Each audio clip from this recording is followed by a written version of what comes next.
তাৰ প্ৰাক মুহূৰ্ত দেখা গৈছে যে অমিত শ্বাহৰ আদৰণি তৰণ কিছুমান দুষ্কৃতিকাৰীয়ে ছিঙি পেলাইছে এই সন্দৰ্ভত এইটো মানে নতুন কথা নহয় ইয়াত মানে সদায় মানে এটা চক্ৰই মানে সেই কামটো কৰি থাকে আগতো কৰিছে সেই চক্ৰই আজিও ভাবিছে তেখেতসকল শক্তিশালী ভাৰতৰ গৃহমন্ত্ৰী আহিব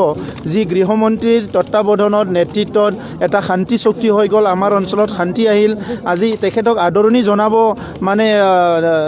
নজনাই পেলাই যিসকলে তেখেতৰ আদৰণি তৰণটো আজি চিৰি পেলাইছে সেই সকলৰ মানসিকতাটো আপোনালোকে বুজি পায় আমি তেখেতসকলক গৰিহণা নিদিওঁ কিন্তু তেখেতসকলে গৰিহণা দিয়াৰ যোগ্যও নহয় আজি যি মানসিকতা লৈ পেলাই ইয়াতে ৰাজনীতি কৰিছে দাদাগিৰিৰ ৰাজনীতি কৰিছে কৰাপশ্যনৰ ৰাজনীতি কৰিছে ভয় ভীতৰ ৰাজনীতি কৰিছে বন্দুক বাৰুদৰ ৰাজনীতি কৰিছে সেই সকলক আমি সকীয়াই দিওঁ তেখেতসকলৰ আৰু এনেকুৱা দাদাগিৰিৰ দিন নাই গতিকে আজি তেখেতসকলে যি কামটো কৰিছে সেইটো বন্ধ কৰক আৰু ইয়াত অহাকালিৰ পৰা যদি তেনেকুৱা আৰু কিবা কাম কৰে তেনেহ'লে আমাৰ চৰকাৰখনে কোনো দাদাগিৰিক স্পেয়াৰ কৰা নহ'ব কোনো ইয়াত যাতে দাদাগিৰি নকৰে এই তৰণটো চিৰিছে দুখন ফ্লেগ UPPL লৈ গৈছে সেইটো আমাৰ একো ক্ষতি নহয় কিন্তু দাদাগিৰি মানসিকতাটো কিন্তু আমি সহ্য নকৰোঁ এই কথা স্পষ্ট ইয়াত গৃহমন্ত্ৰী আহি আছে